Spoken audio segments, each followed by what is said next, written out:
So mga day, dito pala kami nagpunta ng aking asawa nung araw ng mga puso of Valentine's Day. Yes, ito po ay nasa bandang Marina Mall and madali niyo po siyang makita kasi po marami pong ilaw nakakabit.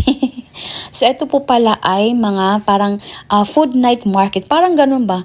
Tapos, actually, hindi talaga ito yung lugar na gustong pagdalhan sa akin ng asawa ko. Meron siya nakaplano, pero sabi ko, wag na muna yun. Sa susunod na lang. Kasi yun yung lugar na pinuntahan namin nung kami ay dating stage pa lang and gusto niyang balikan. Sabi ko, sa susunod na lang, pwede naman namin puntahan. And buti na lang at napapayag ko siya. Kasi nga, alam niyo ba, ang lugar na to ay masyadong matao. And alam kong ayaw ng asawa ko ng masyadong matao. And buti na lang at napakabait talaga. Kahit papano, alam niyo, inuunawa ko sa lahat ng bagay. Kahit alam ko sa sarili kong kurong-kurong ako. Oh my God. So, ito na nga, mga day, habang naglalakad kami, masyado akong na-excite kasi nga naaamoy ko na yung usok. Yung, alam mo, na-imagine ko na yung ihaw-ihaw. And so, eto na nga, kung saan may kabayan, doon may mga ihaw-ihaw.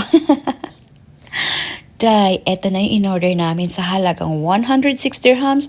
Solve ang aming Valentine's date.